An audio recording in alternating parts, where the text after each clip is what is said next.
the reason that we keep seeing secession come up as this endless sort of discordant minority position is because there isn't a stable answer to that question. I just started recording. So I saw that. Yeah. So like in the middle of whatever brilliant thing I had just finished saying, doubtless, No, I was actually thinking like, oh no, he's jumping right into like the good stuff.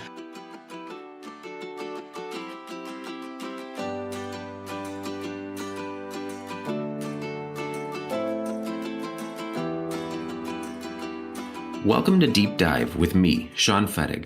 I'm a political scientist, and I'm interested in trust, how our governments and politicians can gain our trust and how they lose it, but also how our personal stories can build trust and bind us together. So this space is dedicated to diving deeper into issues that are interesting, at least to me and hopefully to you, and that maybe we aren't always sure how to talk about.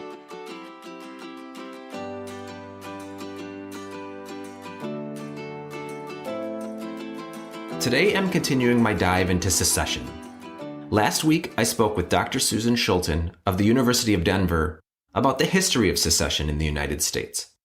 This week, I'm talking to Dr. Timothy Waters, a professor of law at Indiana University. Dr. Waters is an expert on ethnic conflict, human rights, and secession movements around the world. It's his book, Boxing Pandora, Rethinking Borders, States, and Secession in a Democratic World, that shapes our conversation today. And in the second part of this episode, I'm talking to Marcus Ruiz Evans, the leader of the Yes California, or Calexit movement in California, and the author of the book California's Next Century 2.0, Economic Renaissance. Last week, I was trying to understand what secession is from a historical perspective and extrapolate some lessons learned. This week, I want to understand what secession is from a contemporary perspective, as well as what motivates secession movements. What influences these movements? And ultimately, how serious are these movements? And what's the likelihood of success? Let's do a deep dive. Dr. Waters, I'm really excited to have you here. So let's start by level setting a bit and kind of establishing a landscape here. So what is secession? Yeah, that's a great question, actually, because even that is not something that people agree on as a definition. So I sort of think of it in pretty pragmatic terms as any time part of a country divides away from and becomes a new country. And some people divide that process up into things like partition or the dissolution of a state or different legal tests. And I think it's more useful to just think of all of them in some way as the formation of a new state. The really interesting question, what people normally think of as secession, and it's sort of the heart of the problem, is what we call in the field unilateral secession. That is to say, when some part of a country tries to break away and become a new country without the agreement of the existing country. That's what we typically think of as the classic case of secession. And that's the thing that I focus most on, that problem of when a group wants to leave and does not have anyone's permission or agreement. As it relates to the United States, then, it seems that if most scholars consider this question of secession within the United States settled by the Civil War and then fortified by the Supreme Court decision in Texas v. White. But I've also been hearing and reading that there is some gray area here. And so I guess the question is, what are some of the current understandings and debates among scholars, yourself included, about the legality of secession, both, I suppose, at the international level, but specific to the United States? Yes, that's helpful that you add that about the international, because that's my field, international law, and not an American constitutional law expert. But it's true that in any given secession, probably the most important legal questions are the ones that are at the domestic level. If you're in Spain, it's about the Spanish Constitution, and here, America's Constitution and its traditions. I think it's safe to say in the field, there are such opinions that there might be pathways to a legal or constitutional secession.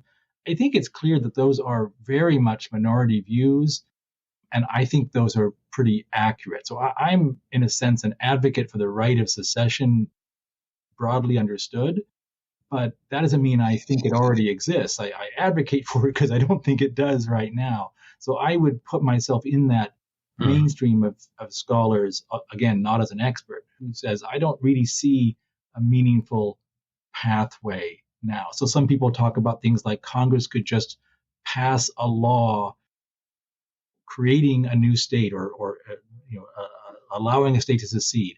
I'm not sure that's true. It would certainly be challenged in the courts. I don't know of any basis in our Constitution for that power belonging to Congress. Likewise, the idea that a state could simply vote itself out of the Union, that seems to be precisely the thing that is clearly rejected both by the Civil War and Texas v. White. And the third one is the idea of a constitutional convention. And that, I think it's true, could achieve the secession of a state or could incorporate new rules into our system that would allow states to secede. But that's just like saying a constitutional convention could do almost anything. It's not a really interesting, it's what I call a possibilitative logic. It could do that because it could do almost anything. And so we should turn to the question of why it is that we would not expect that to happen. And the key there is a constitutional convention itself is a kind of majoritarian process. And what you're in effect saying is, would the majority in this country sanction the departure of some portion of it, either directly or through such a political process? And I don't think that that's true. So I don't think that's a really promising path. And that's leaving aside the fact that if you look at constitutional law more generally, anytime someone raises the idea of a constitutional convention, there are myriad objections to opening that can of worms. And so that's just not going to happen, I think. If you were trying to advise or strategize with a secessionist in America, I think you'd want to discourage them from putting all their investment into one of those pathways. If this is majoritarian, which it always is, right? Like any legal secession, I suppose. Well, right. Implicitly, if it's legal, that must mean that the majoritarian processes in that state somehow allowed it. And a couple constitutions do. And so you could say that those are places where the political process through majoritarian processes has already said, yeah, we can allow this. So anytime it's allowed, you'd probably want to say there's some kind of majoritarian buy-in to it, which is fine. I think that's great when that can happen, when the majority can actually agree that this political marriage isn't working out. That's better than going the other way, for sure. I'm thinking of this from the perspective that secession is probably almost exclusively in situations wherein some minority within the community is seeking to secede. I could be wrong. But if that's true, and legal secession is majoritarian, isn't it also true that this could lead to tyranny then? When you say this lead to tyranny, what's the this? This idea that the majority has to acquiesce to minority yes. secession. So if I understand what you're getting at, this is one of the core critiques that I raise. To the degree that we globally, at the international level, identify secession as a matter that is for each state to decide for itself, sort of a political question, and we leave it to the internal processes of the state, predictably, whether that state's democratic or not, very few states arrive at the conclusion that it should be okay to let any portion of the political community go. And you're right, it's usually a minority. It doesn't have to be ethnic. It can be regional. But of course, there's usually some identity or interest-based reason why a group of people decide to take this precipitous step, which is often very costly, especially in our world in which the cards are stacked so against you that it's likely to lead to your marginalization or to violence against you. So you got to have a reason to want to do this. It's not something trivial. And so few states support that idea. That indeed, it in a sense, I don't want to go so far as to saying it's a tyranny as such, but it is a problem, I think, for people interested in democratic theory, that leaving this to majority processes inside a state, in effect, guarantees that the interests of that smaller group, that minority, are going to be ignored or marginalized. And we should be concerned about that, in particular, because, and this is something I talk about at length in the book, trying to come up with a theory as to why we should be interested in secession. The fact that a group is a minority inside a given country is really just a function of the borders that have already been drawn. This is what, it's called like the democratic unit problem. Mm-hmm. You can't talk about whether someone is part of a majority or minority unless you know the shape of the unit they're already in. We know this from domestic context, from things like gerrymandering. And it's really very similar, that you can create majorities or minorities. So the example I would give of this problem is a place like Kosovo. And it's helpful because lots of people in America sort of at this point intuitively understand or believe, Kosovar Albanians deserve their own country. We've in effect fought a war to vindicate that claim. But when they were part of Serbia back in the 90s, in the decades before that, they were a minority inside that country, 2 million people in a country of 10 million. And if we just sort of ran a democratic process and asked people what the result should be, they would lose every time. But in that corner of the country where Albanians tend to live, in what we call Kosovo, they were a clear majority. And now in their own country, they're an overwhelming majority. So whether they're a minority or majority is solely a function of those borders, which means I don't know why we would use that as the criterion for deciding whether or not a secession was meaningful or democratic. And that's where I see it, in a sense, structurally sort of open to the idea of tyranny. And that's leaving aside whether the majority engages in actual persecution and repression, which often happens. So the book you're referencing is your book, Boxing Pandora, Rethinking Borders, States and Secession in a Democratic World. And I want to circle back in a little bit and come back to this conversation. But first, so one argument against legal secession is that it could create a cascading effect that effectively, I suppose, eventually poses an existential threat to a nation wherein, everyone secedes. My question is, in places where there are secession pathways or avenues, legal secession pathways, do we see higher instances of secession? I think it's safe to say no. So there's so few places I would despair of coming up with a kind of empirical analysis. And this is one point I try to raise in the book, is that a lot of our belief about secession is based on assumptions about stability and process that are actually really hard to measure. That is to say that we're going on assumptions we've never really tested. Mm-hmm. But so there's only like 8 countries, maybe 10, that have constitutionally recognized provisions that might allow some part of the country to depart. And that's not happened. So the only place I can think of really where it's happened would be the Soviet Union, where everyone agreed that formal right to secede was completely bogus. And so when it actually happened at the beginning of the 90s, I don't think anyone thought it was because of the constitutional process, but rather just the collapse of the state. There's also the example of Sudan and South Sudan, where the secession was approved by the Sudanese government, but that's only after decades of war in which the government was fought to a standstill. In the places that have just incorporated a right to secession in the Constitution, like Kitts and Nevis, mm-hmm. Actually, I don't think it's ever been deployed. So if we think of that as data, one thing it might suggest is in those rare cases where states actually recognize a right to secession, it doesn't lead to a charge for the exits. And we have the recent examples of Scotland and Quebec both having referenda that were approved by the government. And of course, they both ended up with a majority vote to remain. I don't want to base this on like a statistical argument. I think it's too little data for that, but at least we can note it's just not true that creating a right of secession automatically would lead to exit and then to endless fracturing.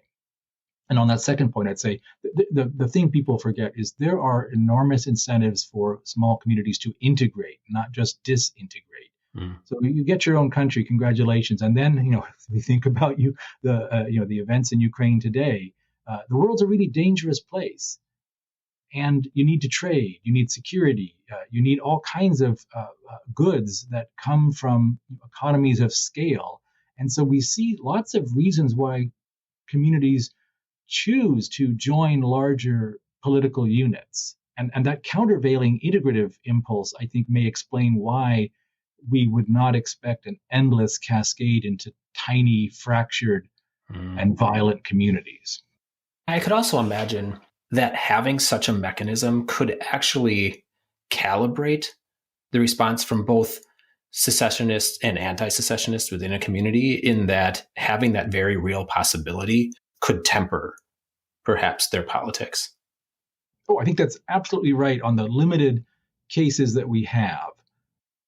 I think there's good reason to believe in Canada, for example, after the Supreme Court published this fascinating advisory opinion about whether secession was legal or not, and said many things, that unilateral secession wasn't legal, but that a claim for secession would have to be taken seriously by the government. I think there's a lot of reason to believe that that tempered the secessionist movement. The very fact that they now had a pathway that would allow them to exit may have deflated the movement to some degree. It's more complex than that, obviously, but there's something to be said for that. And just having it incorporated creates a set of norms that both sides need to respond to, rather than it being this sort of extra political, extra constitutional process that I think has fewer guardrails on it. So I agree that while the normal intuition is a right to secession built into a constitution will sort of weaken the state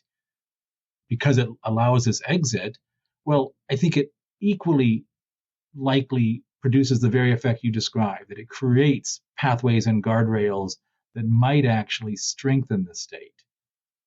And I'd add one more thing. Mm-hmm. This is something I think a lot about in cases of places like Bosnia. If a state is that fragile that it needs sort of mandatory coercive protections of its territorial integrity against its own population's desire to exit, I think we are all also confronting a kind of normative question, a political question. Why would we be looking to shore up that country necessarily if it's that weak and undesired by its own population? I think in other words, we should also be asking questions about whether such a state is democratically legitimate. When I say asking, I don't mean that we should be intervening externally, but asking this as scholars, as observers, and in a sense, asking whether we should intervene to support the state or simply encourage it to think about restructuring itself if it really has a permanent, disaffected minority inside it. So this is a really interesting point, though, and I wonder where you draw the line on determining it. There is the scenario wherein secession is explicitly illegal because the nation is holding together disparate and fractured communities that don't want to be part of the nation. And there are also nation states that have no mechanisms for secession. We can imagine the United States, where there are secessionist movements in all 50 states, might want to be or entertain the idea. So where do you draw the line between like coercive anti-secession rules versus anti-secession rules that are not necessarily coercive, or at least haven't gotten to the point where you're pulling that lever? Oh, it's a great question. I certainly come down strongly on one sort of far end of the spectrum. So one thing we can clearly see that should be excluded is use of violence to secede. I think, and in a sense, our free speech norms in this country allow it. Yeah, we have these marginal secession movements in every state, and they're fine. They're legal. You can advocate for that. The fact that there's no legal pathway is not the same as saying you're not allowed to engage in the politics surrounding secession. And I think that's a good thing. I think it's healthy that we allow people to make these claims and even to agitate for not only for secession, but for changes in the law that might allow it. What we shouldn't support is people who want to use coercion and violence to achieve that goal. But that's partly why I think the state, in a sense, has an obligation to create the pathways for this process to occur peaceably, so that people do not feel, rightly or wrongly, that that's their only alternative. I rely a lot on the work of the famous international relations scholar E.H. Carr, and he wrote the famous book 20 Years Crisis just before the start of the Second World War, criticizing the interwar attempts to create a kind of global governance model. And he has this wonderful line in the book that he says, the key purpose of international relations is to create mechanisms for peaceful change. That if you don't have mechanisms for peaceful change, you can expect the other kind. And I think that's true domestically as well. Creating a pathway for people to make that ultimate claim that they want to depart as a process, I think is healthy and allows the state legitimately to say, but you can't use coercion or violence. But I really am strongly on that end of the spectrum. I don't think that we ought to be prohibiting political action in favor of secession. Other than that, we ought to defend our country on its merits and its virtues. And I think the fact that these secession movements are marginal suggests we could relax the standards in this country and we'd survive quite well as a country, because the vast majority of Americans are committed patriots to this country. Put it to a vote and they'd vote to stay. So I think, in other words, I think that having a process is valuable, and making that process as capacious as possible makes sense. There are other really hard questions in terms of the process of identifying who is it that could make a claim, and it's something I work a lot on, because we might talk about, Texas or New Hampshire, but what if it's just a community that doesn't have a pre-existing political identity? Many of the cases I work on are like that, say Kurds in Turkey. There's no border around them, so they can't just use an existing political unit and engineer an electoral majority inside it, like happened in Quebec, let's say. And for them, we need a process. How do we identify the community and the territory that might be leaving? And I spent a lot of time in the book trying to identify the way we could do that. It's one of the places where even people in law and philosophy who are sympathetic to the idea of secession tend to defect from the argument, because they don't see a pathway from the intuition that we should allow people to secede to a mechanism of how to do it. And that's the really hard part, I think.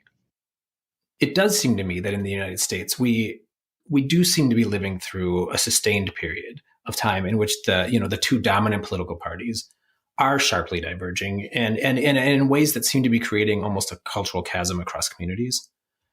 And as you just mentioned, that people are maybe seeking ways to be separated from the other side, voluntarily when they can. And I think Bill Bishop's book, The Big Sort, hones in on this. But, people can't always voluntarily leave unfriendly situations. And even when they can, they're actually creating new geographic borders between themselves and the other. And as I mentioned, I think to you earlier, this equation looks something like, people don't like each other, plus they don't want to be married anymore, and they separate to the best extent that they can, but that all equals, there's really no outlet for that. So this seems like this could be a recipe for political violence. And you talk about this, is that secession seems like a remedy or a release valve that could be used to kind of mitigate that. And I'm wondering if you could just kind of expand on that. Yeah, so I think both things are true, and something that's a theme I repeatedly return to in the book, that I'm not proposing a model of a broad right of secession because that's going to lead to a peaceful new Eden. That would be a violent world too. But the point is that what we really need to ask is, would changing the norms around secession make this world less violent and more just or less unjust than the one we're in? It's a comparative exercise, in other words, because the current world has a lot of injustice and violence. So I never want to argue that allowing more secession would never lead to instability and violence. It's the fact that it could, but we've got to trade it off against so if you think about something like the problems we have today of polarized politics, I'd say two things. Bad as they look, they aren't, I think, anything like the period prior to the Civil War in terms of the territorial division of political sensibility. So we have red and blue states, but they're really mostly purple, just different shades.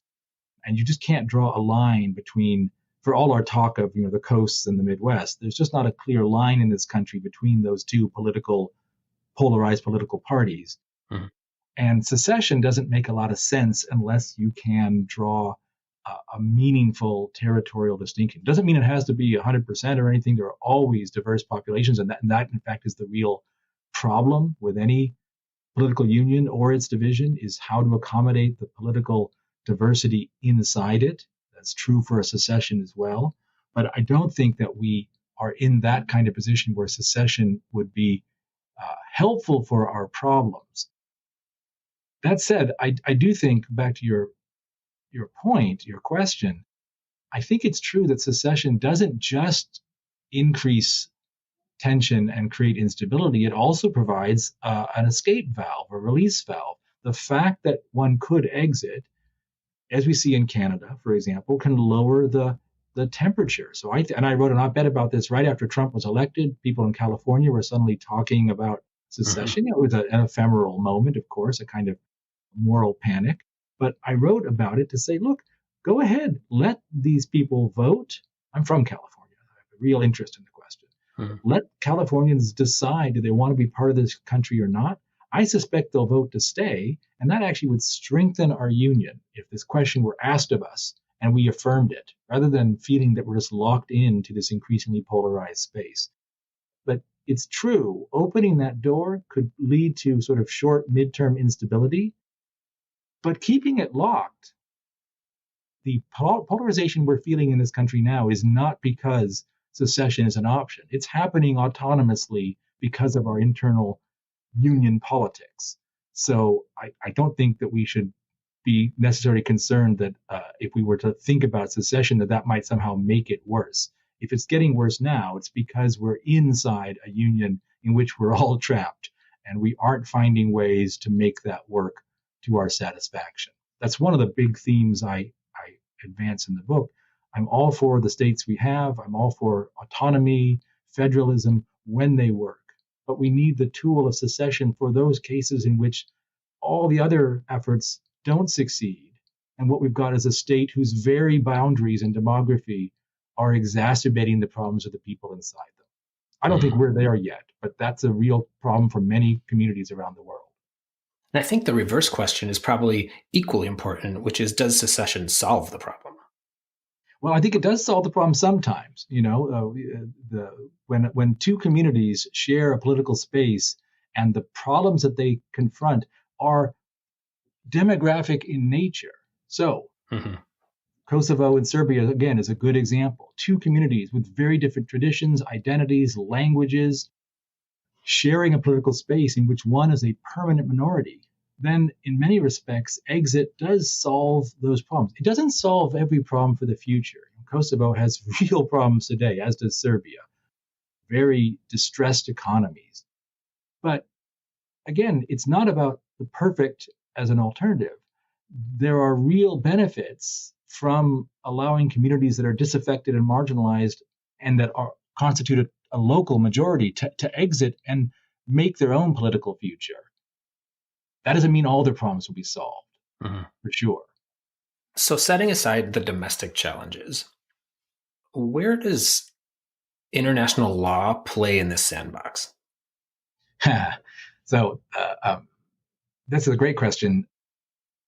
Theoretically, formally, secession doesn't violate international law. It's a purely political question. But I think everyone who works in this field, including myself, believes that, in fact, international law is strongly supportive of existing states and therefore strongly disincentivizes secession. I think that's not the least bit controversial. So it's an enabler of what we call territorial integrity, the maintenance of existing states in their territory and borders. And so one reason I've constructed my book as an argument about international law is I think this isn't just a problem in a given country. We think about a particular political crisis, a secession crisis in one place or another, in Bougainville or Cameroon, but it has a component that is global. And that's what I wanted to address. There is a global set of legal and political norms that, in a sense, enable individual states to ignore the claims of communities inside them, such that they eventually try to secede and we see a violent resolution of the conflict. Usually they're forced reincorporation because most secession movements fail. So I wanted to focus on international law as a way of saying we can't just deal with each country individually. You have to recognize the commonality and the ways in which our global system enable us to ignore these claims. And the other reason I did it, I have a background in human rights as well.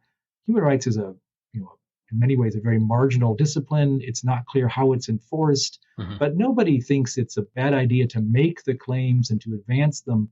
The hope is that they give some marginal support to oppressed communities, to be able to say, this is a violation of our rights, so we can draw on a little more diplomatic support in their contest with an oppressive state.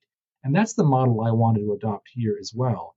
It's not that tomorrow people will accept the argument that international law should recognize the right of secession, but if it marginally more legitimates the idea, then it gives a group that's trying to fight for either secession or just a better deal in its own country, it gives them like one more card to play.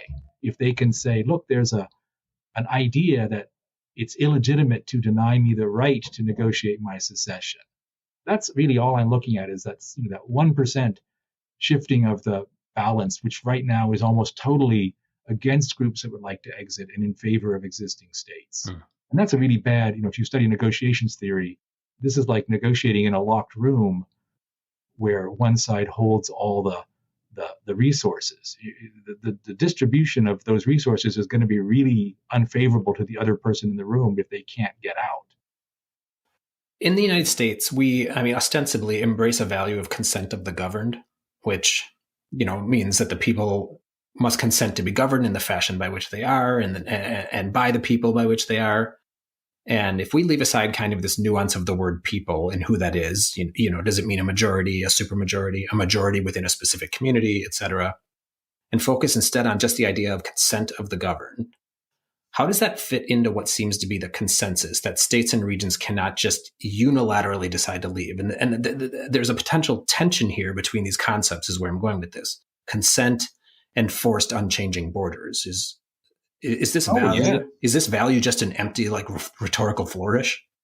Well, I think in many respects, I won't say that consent of the governed is empty, but I will say there's an adjacent related principle that is basically normatively empty, and that's the idea of territorial integrity. And it's fair to say that our global system since World War II is premised on the idea that states in their existing territories should be proof against any alteration from outside and from inside if they don't want it. So again, a majoritarian logic. And that really does raise problems for the idea that this is consensual governance. But of course, as you implicitly identified, that this is an ancient problem. As soon as people developed, philosophies of democratic participation and the state, they recognized this problem that you needed to explain continuing consent. A community can form a political society, a state, fine. But what about their children and their grandchildren? And we can see that most, classic theories of the state engage in some fiction about continuing consent, necessarily, because it's really hard to imagine giving everyone the right to have to, the right to reconsent in every generation. But if you don't have any mechanism for checking back in, as it were, it does become increasingly abstracted away from the actual populations. And that's why I focus on not just sort of polarized populations in America, but territorially compact groups that really have a claim, plausibly, that if it weren't for these borders, we'd be a majority in the other country next door or in our own country. And so why are you just declaring that we're part of this people when in fact we don't have much of a meaningful voice in it? So it's a really endemic problem, and I do think it's fair to say that if a system makes no accommodations for the question of continuing consent of the governed in general, that's a pretty hollow principle. And more specifically on this point, if it doesn't make accommodation for the problem of diversity of that consent inside the population, that is to say, attending to the different political identity of minorities over time, regional, ethnic, it also suffers from a lack of legitimacy and that the principle becomes really hollow. I think that's a real problem. And what we've tried to solve it by just declaring that states are to have the borders they have, a kind of rigid refusal to enter into this question. And we hope to solve it instead by democratizing those spaces that we call states so that at least they're democratic. But that doesn't solve the problem of permanent minorities inside them. And that's what my whole project is looking at, is how do we let those communities also take a meaningful part in their own consensual governance. We chatted about this yesterday a bit.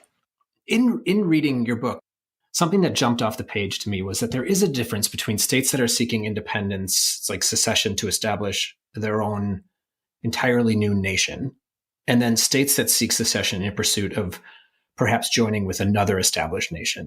And, the example I gave was this might be the difference between Texas seceding to become its own new nation and Texas seceding to join Mexico, where in the latter scenario, it seems as if norms that are or could be established to relax rules against secession might actually promote what I'm just calling country hunting on the part of some nations to peel away portions of other nations, or not even to peel them away for the express purpose of absorbing them, perhaps just to divide them. And you drew the comparison to what's happened in Eastern Ukraine between 2014. Examples of some of their behavior is like Russia installed essentially shadow governments. They funded separatists, granted passports to Ukrainians, making them Russian citizens. So the question is, could this incentivize bad actor countries to sow chaos? Yes, it could. Absolutely. This is back to the theme that, we're not talking about a model in which there will be peace and harmony, and different forms of chaos, hopefully fewer, would still persist. And this is one real problem, that it might incentivize states to engage in irredentism, to claw off territory of the neighbors under a pretextual claim, or a real claim, that those people want their independence or we're going to help them.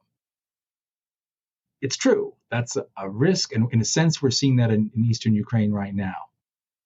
But it's important to note what we're seeing now is happening under our current system, in which we have totally opposed the idea of secession. So one thing, sort of to think about is that apparently the current system is not very good at protecting us against this kind of pretextual use of force anyway. So if there's a benefit to be gained for many communities from allowing them to exit, I'm not sure we should forego that because of a risk that's already present in the current system. But I wish to go farther, and this is, it's an awkward time to do this during this war. This is completely unjustified, what is happening now.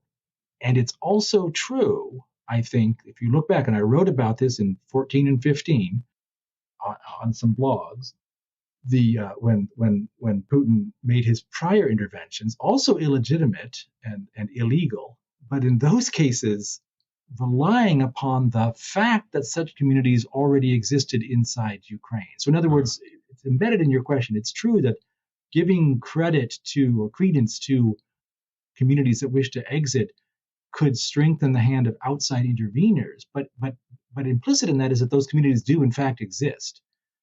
And there were very disaffected populations in Eastern Ukraine and in Crimea that were, more or less pro-Russian in their voting patterns and their sentiment, a thing which Putin then took advantage of. And so one thing I would remind us of is that in our current system, I talked about the way international law enables states to ignore disaffected populations. And Ukraine, prior to 2014, is a great example of that. There were populations in Crimea and in the east that were clearly disaffected from Kyiv's governance. But Kyiv didn't do anything about it. It didn't have to. No other country incentivized it to. International law didn't. And so it let this problem fester. And yes, eventually Putin takes pretextual advantage of it. That's clear. But the problem was already there, and our system made no effort to deal with it. No mechanism for peaceful change, and now we're getting the other kind. That's not to justify it, but it is to notice it and to think about, might we want to have a set of processes in place that could allow us to respond to the interests of populations, real, pretextual, of all kinds, prior to this moment. And it might put guardrails in place if there were processes that we recognized that allowed communities to make these claims. They wouldn't just create pretext for outside actors to involve themselves. They could also put up guardrails that, since those processes exist, you don't need to use main force to achieve your goal, because we have a legitimate electoral process, negotiated process that we can rely upon. That's what I'm aiming at. So in a sense, we talked about this yesterday, I think that what's happening in Ukraine is both a caution about the dangers of opening up borders, but it's also a caution about pretending that borders are rigid, unchanging, and that that's going to work. I think it's clear the events of the last month and of 2014 should tell anyone that the borders of Ukraine are not functioning to the benefit of the Ukrainian people. So I think implicit in my question is then in this context, where is your research going next? Like, how do you iterate on the arguments you're making in Boxing Pandora? That's a great question. You have a lot of great questions, it seems. I had originally thought about dividing the book into two, and the second part being all about the process. But instead, I did most of that in a final chapter. And I note, so how could we actually get to this new rule that I described? But I called that chapter the hardest part. Yep. So it's hard enough to convince people that secession might not be a bad idea. It's hard enough to say, look, we could imagine a process. But it's harder still to say, how would we get there in actual politics?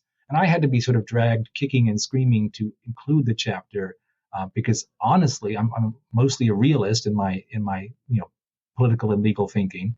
And I think this is a good idea and worth developing, but I don't think there's a lot of likelihood that it will be picked up anytime soon. So I was going to just leave that out and imagine it as a future project.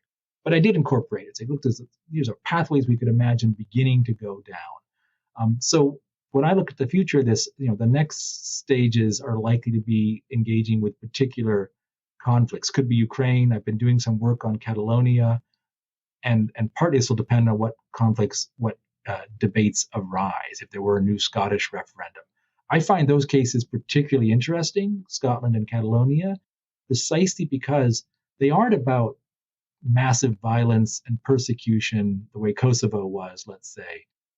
That if their claims make sense, it's because of the bare right of a human community to define its own political future, to claim for itself the sort of top level unit status of state in the global system and all the things that might come with it and the limitations, but not because they're oppressed, but simply because they desire it. And I think that's a tremendously powerful claim, and that's where we ought to be centering our question, not distracting ourselves with asking how much suffering justifies secession, how many deaths or how many years of oppression, but rather how do we respond to the desire of human beings to remake their own politics. I think that last chapter, and I'm glad you bring it up, the hardest part is actually a really satisfying chapter because I'm glad to hear that. I'm totally unsatisfied with it, but I think it's because of the realism that it really resonated with me. And the reason is this is one of my biggest frustrations with books that tackle not just subjects like secession, but also like political violence or potential for civil war or the breakdown of our democratic comedy, is that it's a lot of fire and then no water. Yes, right. It's a lot of like, here's all these horrible things. And then the final chapter is often, but we can avoid all this if we just do these things, and these things are always unlikely. And I think you kind of tackled that head on, and I really appreciated that and acknowledged it even in the title, right? The hardest part. I'm glad to hear that, because that was sort of my intuition. My first intuition was not to do it at all. And then it's like, well, okay, I can see why I have to do it, but there's no point in just Pollyannishly pretending that this is all going to work. It's a improbable slog, and the place to look is in individual countries that are, in a sense, already persuaded of this idea. They tend to be, wealthy, rights-respecting, countries. But part of my argument would be those aren't just outliers; those are models we ought to be looking to. More countries should be like Canada and the UK. That'd be a good thing. And how can we get towards that? But I really do think it's, these are very long. If one's interested in this, it's a question of opportunism, looking for cases that might, where one might get a coalition of support. That happens, South Sudan or Kosovo, and then trying to build out from that more general claims. But we're far from that. If you look at the U.S.'s own behavior in Kosovo, where it decided to fight for its own reasons, to fight in support of an independence movement, it then spent a decade dragging its feet and insisted that its intervention was sui generis, no precedential value whatsoever, which is an implausible thing to say, but doesn't exactly help the claim that maybe this is a thing that could happen elsewhere. Mm-hmm.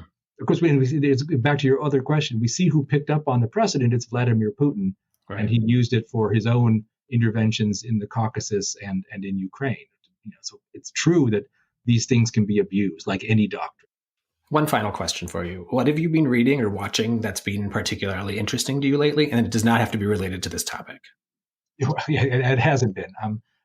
I'll give you two things I've been doing. So for the last 2 years, I've been on a reading program of the Greek and Roman classics that I never got to in college. So I've been trying to read a lot of those. Thucydides, that is kind of relevant, actually. I think everyone in law school should read parts of the Peloponnesian War if they want to understand how law and power work.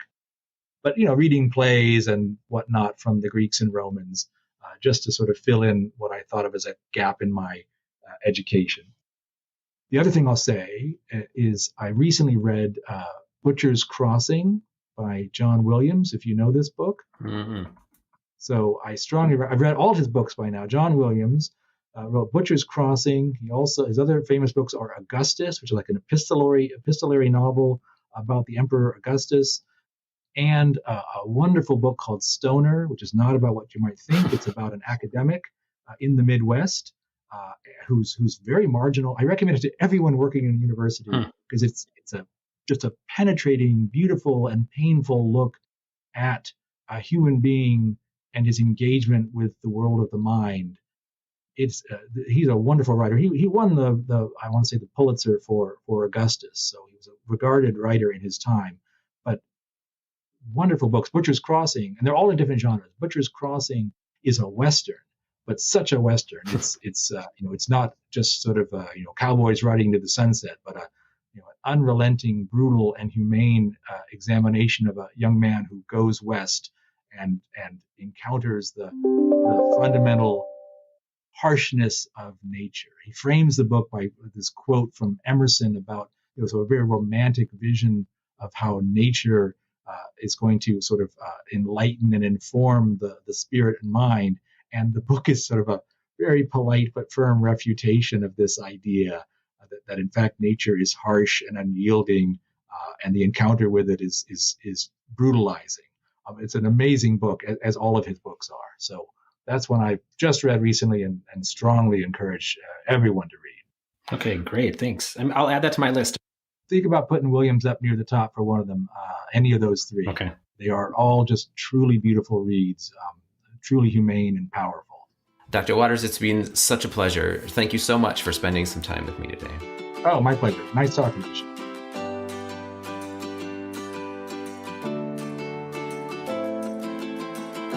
All right, my next guest is Marcus Ruiz Evans, the leader of Yes California, or in his own words, the godfather of the Calexit secession movement. Also, you're going to notice it, so I might as well say it. Our connection was a bit wonky, so I apologize for some sound mishaps, but we'll get through it. Marcus, welcome. Thanks for being here. Tell me a little bit about the book and what motivated you to, one, think about these things, but then two, write a book. Well, I am basically the godfather of the Calexit movement. Even though I never invented that term, the term Calexit was invented by the public and popularized by Michael Kecho, a UCLA student, the night that Donald Trump won election and Californians freaked out. In 2011, I wrote a book called California's Next Century.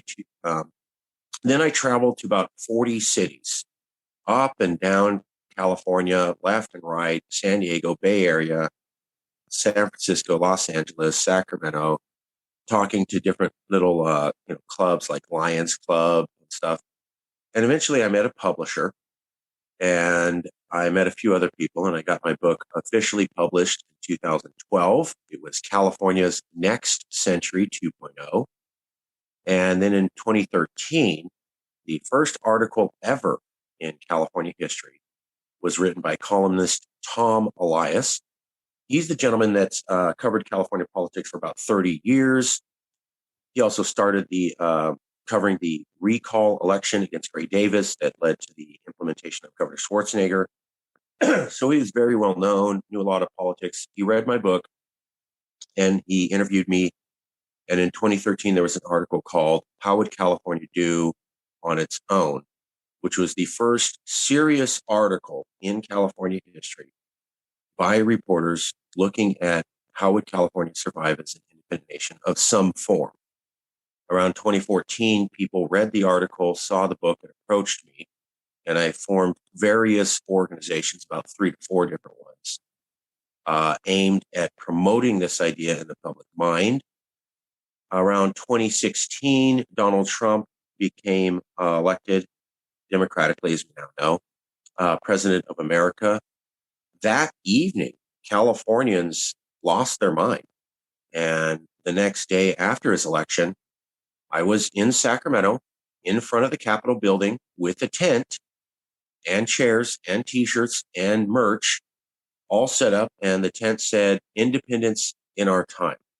The news came up and said, "Wow, you guys moved fast. Donald Trump just got elected and you're ready to secede today." And we said, "No, we had wanted to secede when Barack Obama was president. And none of our motivations have changed now that Donald Trump's president." And for about a month, the news didn't believe us. A lot of people thought we were lying.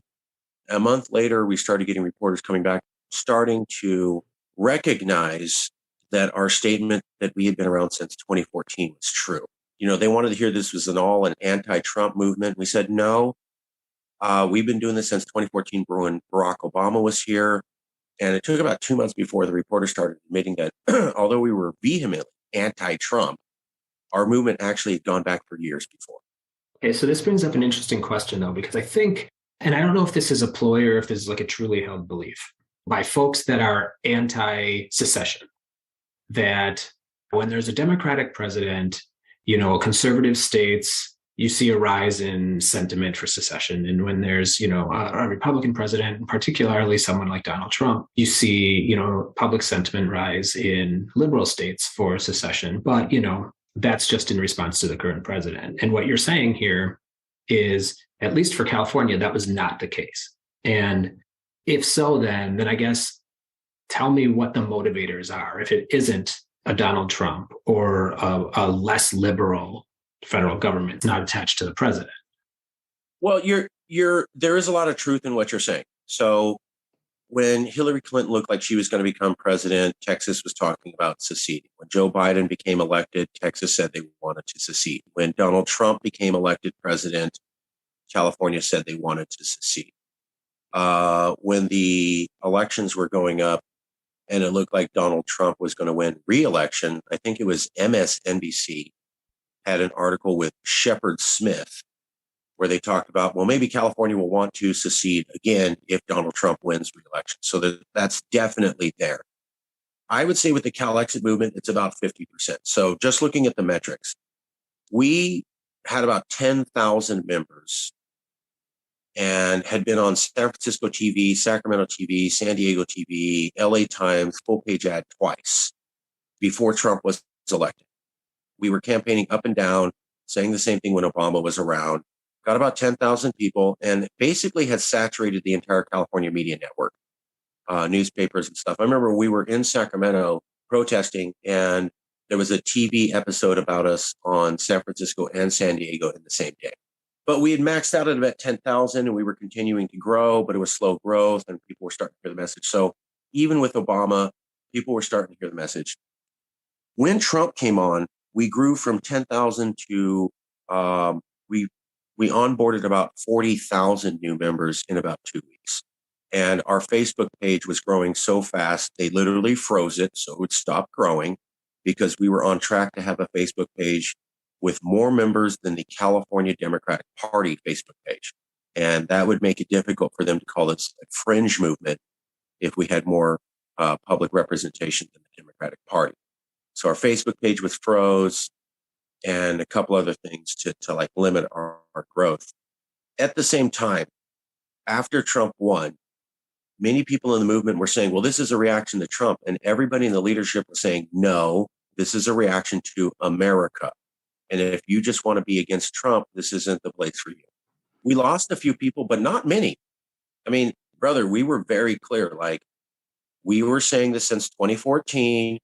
We've been making these talking points, which I will get to in a second. If you're not okay with that, this isn't the place for you. This isn't Trump's going to go away and everything is going to be fine. Because what they wanted to do was wrap everything into what they call the resist movement.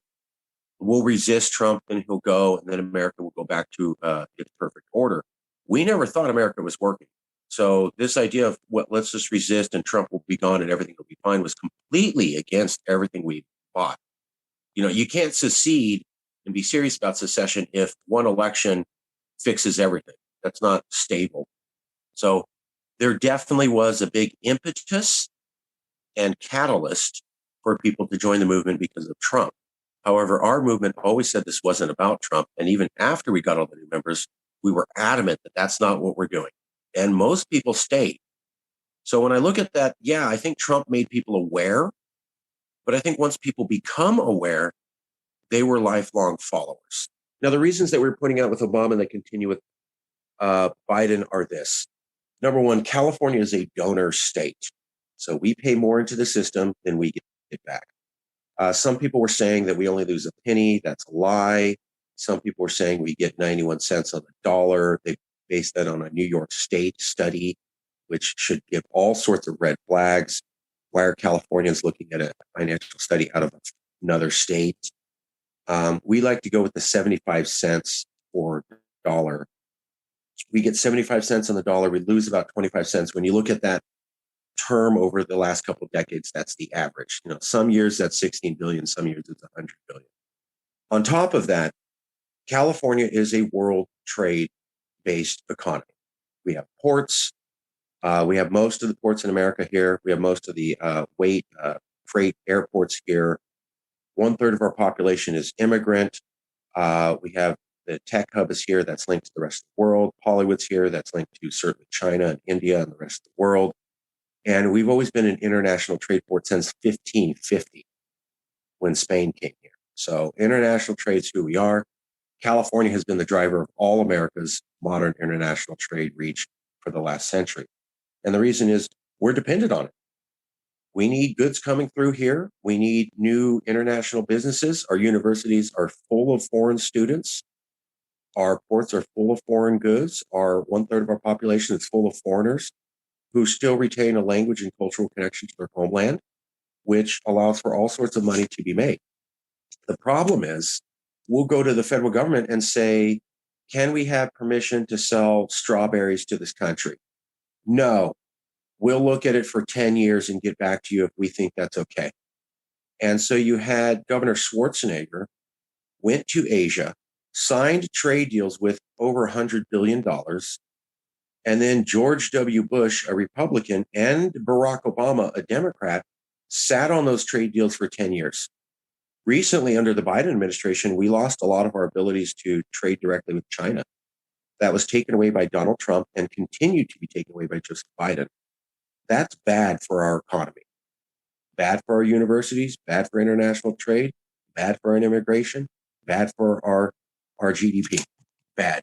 The other major motivation besides financial, we have a different set of cultures, and they're very different.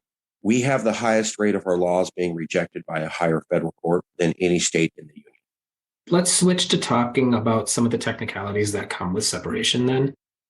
So there are things like Social Security and Medicare, which, yes, they follow U.S. citizens wherever they go, assuming they don't renounce their citizenship, right? But there are other things that I think in the position that California or any state that is seeking to secede probably doesn't have to invest too much kind of intellectual thought into. And that's things like trade and, California's willingness and desire to direct its own trade, right? I could imagine a pushback to that would be, well, as long as you're part of the union, you have a little bit of latitude. Like it's a privilege to be able to say, yeah, we want all of these things. But if they were handed to you, like your own common defense, I would imagine California would think about its defense differently than they do as part of the union. Does that make sense? Yeah, I would say let's go by the issue by issue. Okay, so defense. Let's talk about defense. California already has a separate military, can't be federalized, separate from the government. Now, here's the deal. The California National Guard is paid for by California and the federal government, but it's optional. You don't have to pay in. So if California stopped paying its annual budget for the National Guard, I think it's around $100 million or something like that, and redirected all that funding to the California State Military Reserve, you'd have something like the 13th largest army in the world overnight. If you add the fact that California sends, I don't know, somewhere around 70 to $100 billion in federal income tax to support the American war machine, if we were seceded and we put all that money into our own military, we're now jumping up to like the 5th largest military in the world funded overnight, which puts us on par with like Russia as far as military capability. We had estimated that if California was independent, it would gain about $200 billion extra dollars a year from not subsidizing other states, being able to do the trade deals that it wants, and not subsidizing the American military. You could have a military that's as well funded as Israel or Canada or Mexico, not pushover states, and still have about $70 billion left over, or enough to fund single payer healthcare. So basically put, we have separate military capabilities. We could simply put the money into them, and overnight we'd have gigantically large-sized militaries. Additionally, if California secedes, a lot of people that we've talked to said, well, you have to take your portion of the debt. Have to. So you're 10% of the population, you should take 10% of the debt. To which we said, fine, but then we want 10% of the military. So if we're taking on the debt, we want 10% of all those jets, aircraft carriers, tanks, and et cetera. With just that armament, we're the 5th most armed military in the world. So simply because of size, redirecting funds means that we become mega powerful overnight. Obviously, it would take a year or a couple of years to build up a solid officer corps. But here's the thing. A lot of military comes from California. A lot of military bases are in California, and a lot of military people love California. If we had peaceful secession with allied stance, which is all we're talking about, we think that we could just increase pay $10,000 to $20,000 for each officer, maybe $10,000 for each enlisted man, and have a lot of people who are qualified military instantly join this new California military, get paid more, and be happier. As you're talking, I'm imagining this California. By that, I mean the nation state of California. And I'm trying to imagine what that California looks like, because there's California as it is now, and you probably would be one that would argue California as it is now is a function of its culture, but also restrained by the regressive culture of the United States is, right? And so let's say next year, secession, however it happens, and California is its own nation state. What do you think California culture is then? Because I don't imagine it stays the same. That's a good point. And I talked to someone else about this recently. So there was a country called Israel, and it never really existed before, except in people's minds. And then in 1952 to maybe 1958, there's a term for it in Hebrew, but basically means like the Epiphany or the Grand Awakening. What happened was you had a lot of Jewish people who said, we'd like a homeland. And they had this idea of how great it would be. And then they moved to Israel, and they immediately had to fight a war. And right after they fought that war and they survived, a lot of them go, we got to grow up. It was great to have a daydream for a century about being free Jews, but now we have to make this country an actual country. Like, it's basically like when the teenager moves out of their house and they get their own apartment and they go, oh my God, I have to pay all my own bills. So the fantasy of, I can party late at night and play my music loud. Well, yeah, you can do that. But then when you get your first apartment, there's an awareness of, I got to do all these things to run this. And quickly you become very mature, usually. The Israeli phenomenon had the same thing and took about 10 years. And basically what they did was they got hard-nosed and realized they had to start making a bunch of decisions to survive as a nation and act like a nation. One of them was that they were going to institute international Hebrew across all groups because they have different languages. There's no way that California becomes independent and doesn't go through an epiphany. The shock of being independent will cause people to have to think about, oh my God, we're on our own. We've got to do it. So of course, there's going to be something. I don't think a lot of California culture is going to change for this example. We love climate change. We love immigrants. We love LGBTQ. We're not very big on guns. I don't see us suddenly changing opinions because we're a separate nation. I do see people recognizing that, because right now, whenever there's a problem, Sacramento politicians get together and they go, well, we have a solution, but we have to get permission from the feds, or they cut our money, or we don't know if we can get federal permission for this, or there's a federal law saying that we can't do that. That's all wiped out. And so I said there's going to be much greater accountability in government and much higher performance of government with secession. What do you think the likelihood of this happening in the near future is? Like in just, all clarity.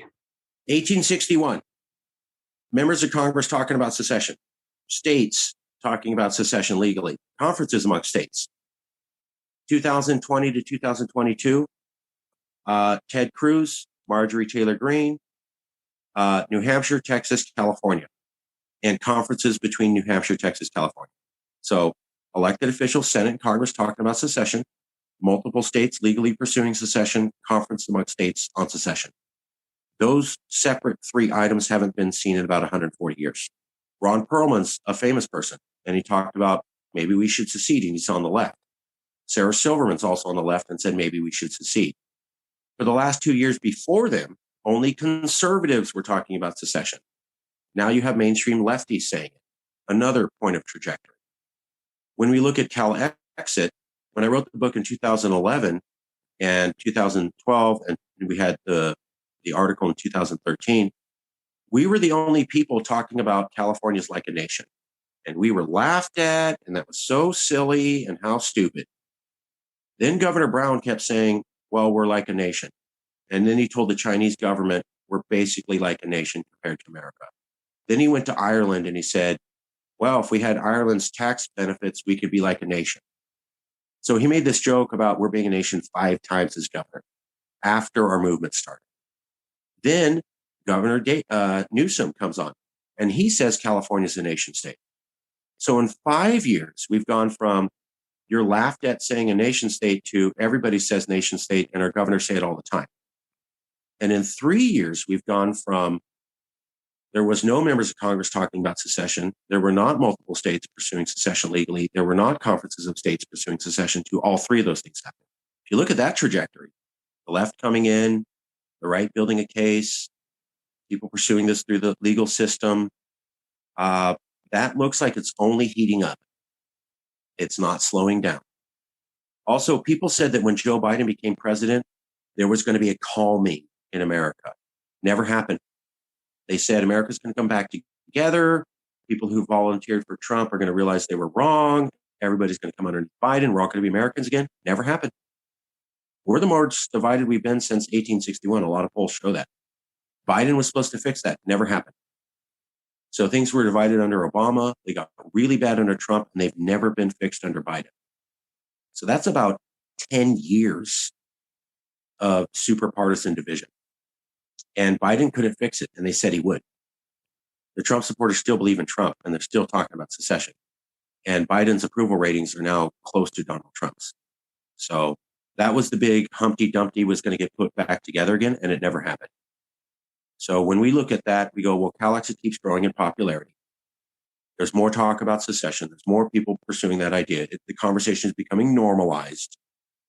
And the people who said you don't need to do that because America's not broken, it can be fixed, have all been proven to be liars, spectacularly.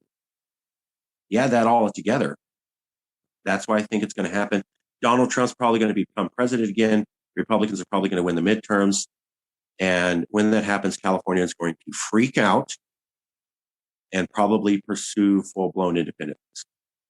So you really believe California would formally pursue secession? When Donald Trump was elected, Californians wrote it off as the Russian government put him in there. Now we know that Russia did not flip any votes. Or maybe they influenced the election, but Donald Trump was legally elected. No votes were flipped. The FBI never said that. The NSA, CIA, House Intelligence Committee, Senate Select Intelligence Committee, Robert Mueller report, no one said votes were flipped. So people voted for Trump. And as we pointed out in 2016, Hillary only won the popular vote by California's margin, which means outside of California, a majority of Americans voted for Trump. In 2016, outside of California, a majority of Americans voted for Trump. If Trump wins again, this comfort blanket that Californians used of, oh, it's a fluke, he doesn't represent the USA, because they said he doesn't represent America for years, is all gone. The stark, naked reality of a majority of Americans outside of California like Trump and like what he stands for is going to have to be accepted. In 2016, Californians didn't do that. They pursued Calexit, but they also pursued the resist movement, which said, just get Trump out, America's fine, and everything will pop back into place.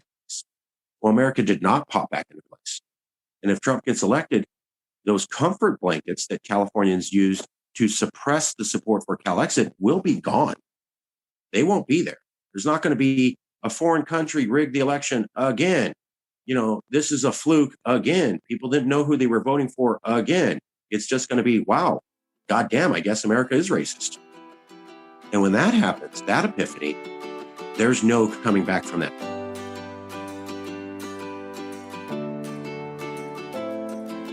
Mark's response here, that if Trump, or maybe any politician in Trump's image, was to be elected in 2024, that there would be a serious and formal secession movement amongst not just elites and politicians in California, but the general public, the citizenry of California, made me wonder what that might look like. So I asked Dr. Waters about this.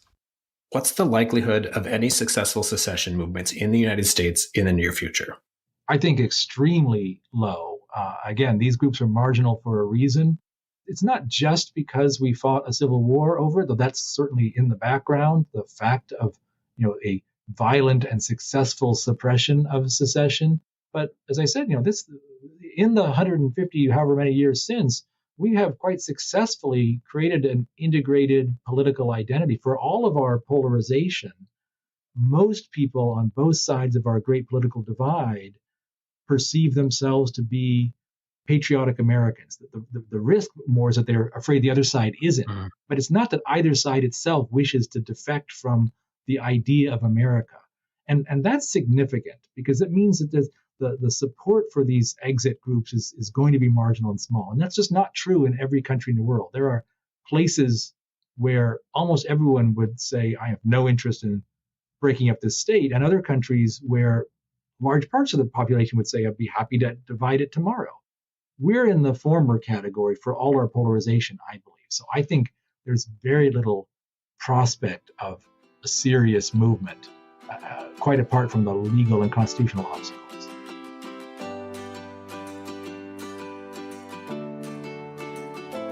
Okay, so there it is, secession. Let's recap.